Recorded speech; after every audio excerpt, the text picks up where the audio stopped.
Hello, and welcome back to the No More Trauma podcast. I am your host, Tanya, trauma survivor, certified coach, yoga therapist, and teacher, and wellness facilitator. My mission is to provide healing, mental health tips, and inspiration for living a trauma free lifestyle.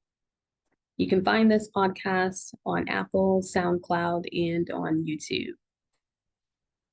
So, the purpose of the yoga therapy series is to gather medical diagnoses and challenges in applying a yogic perspective, wellness options, and inspiration for achieving a goal of healing and vitality. The information I offer on this podcast is based on my life, a student, and teaching experience as a certified coach, yoga, and wellness professional.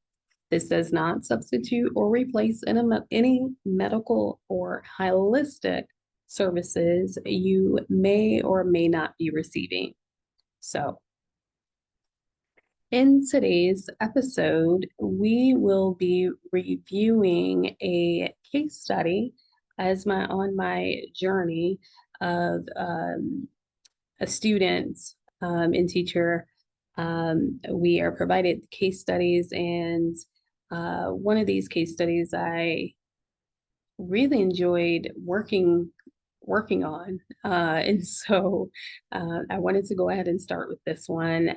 I also really quickly before I go into it, I just want to just thank you for all of the feedback and the listens to the yoga therapy series. So just those 3 episodes, I can really see the engagement. So I'm really happy to see that and happy to be able to present these sessions and episodes to you. So today we're talking about hormonal imbalance. Female hormonal imbalance. So the client that we're working with today has a couple challenges. So she is a 38-year-old mother of three who experienced a miscarriage. Okay. And so she's experiencing severe mood swings, heavy periods, and severe situational depression. And she recently lost her fourth pregnancy. Since since the miscarriage, she's developed discoloration of melasma on her face. She's also experiencing ulcers in the mouth, and a client is observed to be nervous and socially anxious. So as I'm creating my soap note and just going over the assessment, I'll just kind of recap what I'm working with. So again, 38-year-old married mother of three, experienced miscarriage, unsuccessful in that fourth pregnancy. She does have an active lifestyle with a Vata imbalance. Since the pregnancy and loss, the client is showing physical hormonal imbalance and heavy periods, situational depression, developed common skin disorder, melasma, which according to clevelandclinic.org occurs in 15 to 50% of women.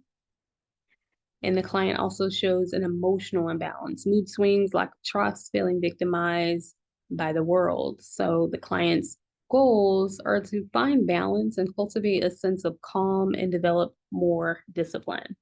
So this is great. I will, you know, work the review the, not work the, but review the intake form that I present to the client. After that intake form, I'll review it. And before I'll create some of my notes.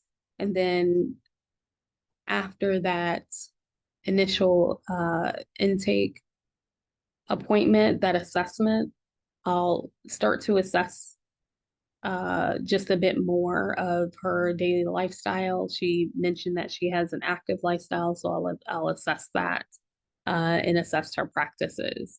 So moving on to the treatment plan, I'm just assessing the client's daily routine and her practices. If she's missing any sort of discipline, we can discuss starting with an accessible reflection practice, such as journaling, and using the pies.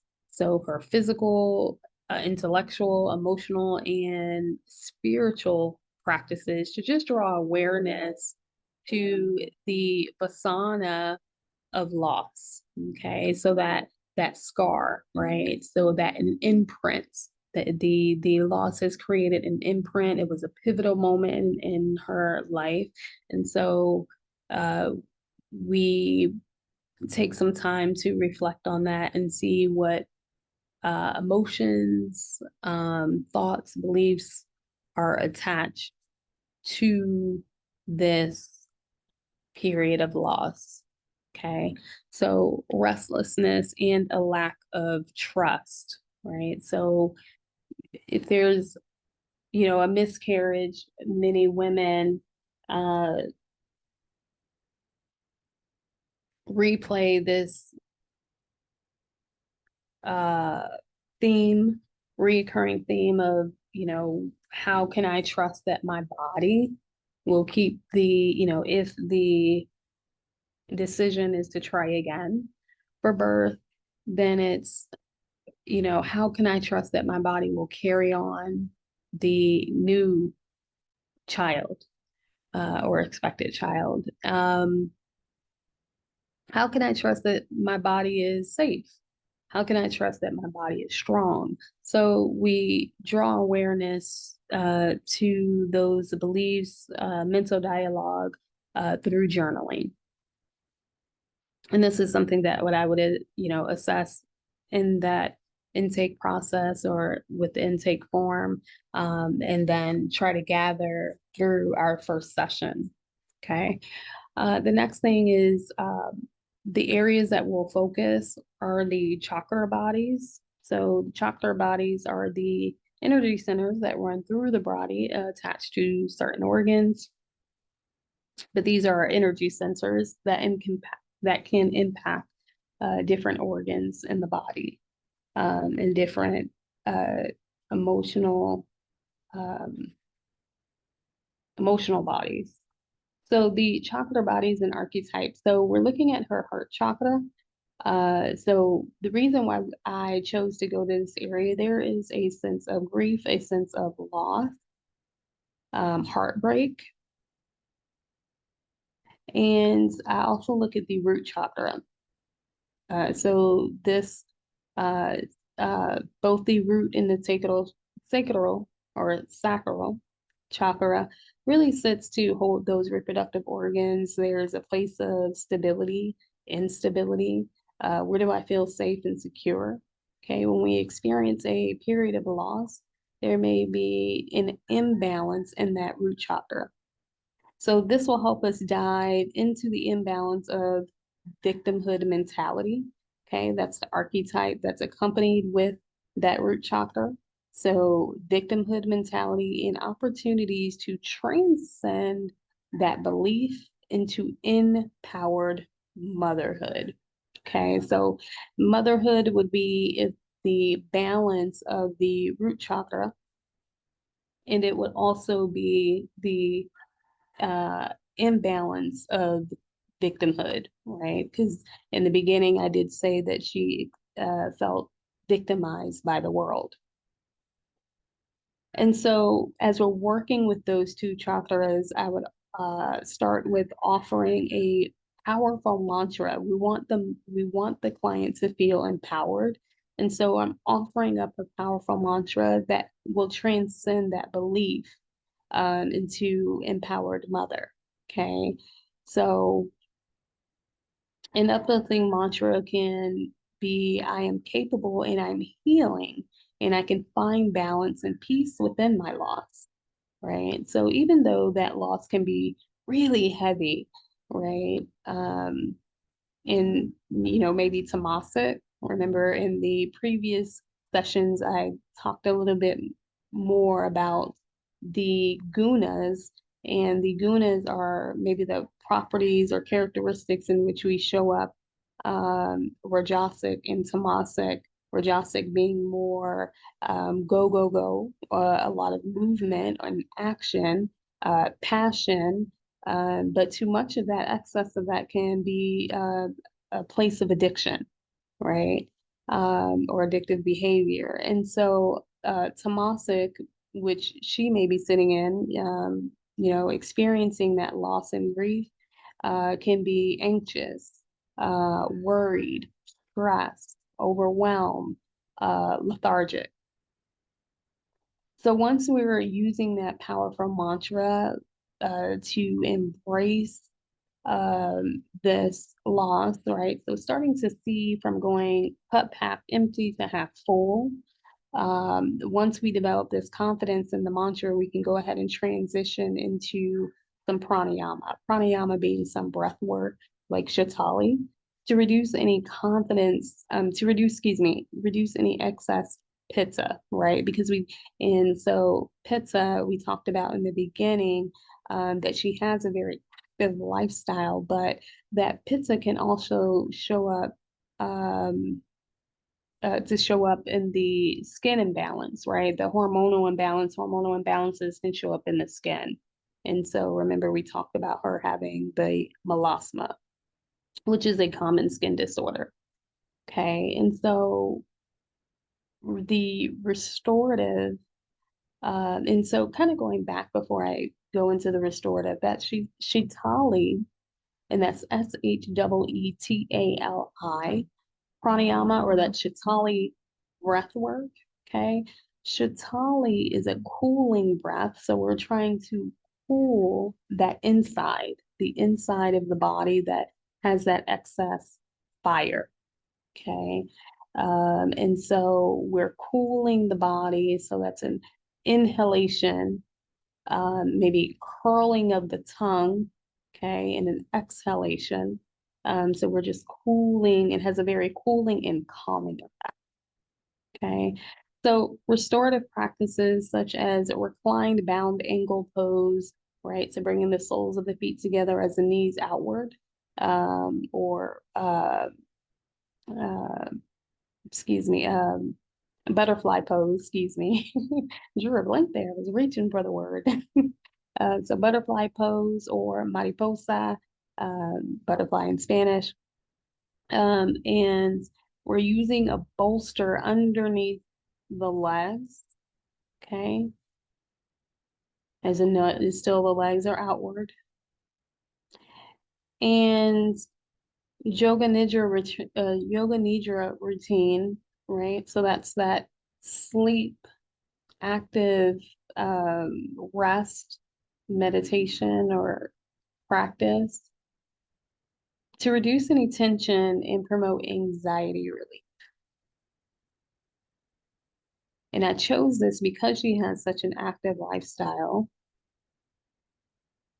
And so the opportunity to add in something that's a little bit more calming, more relaxing to reduce any tension.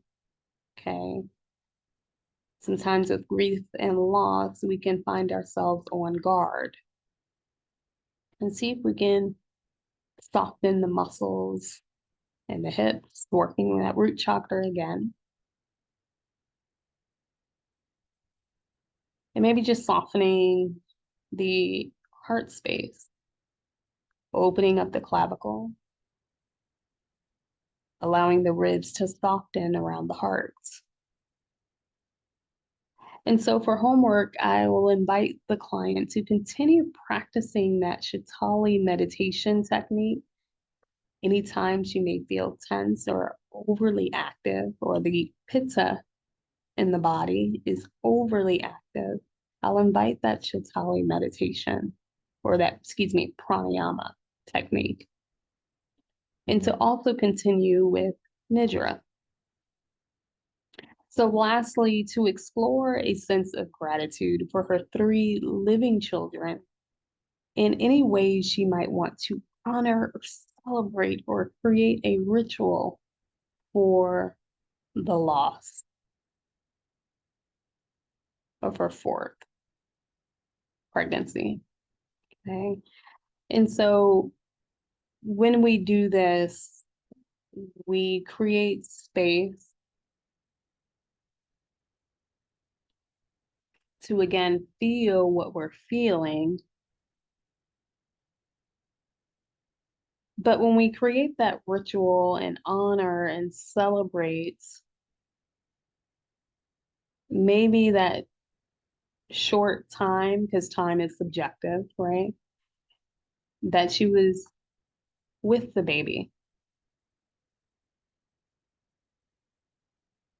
Okay.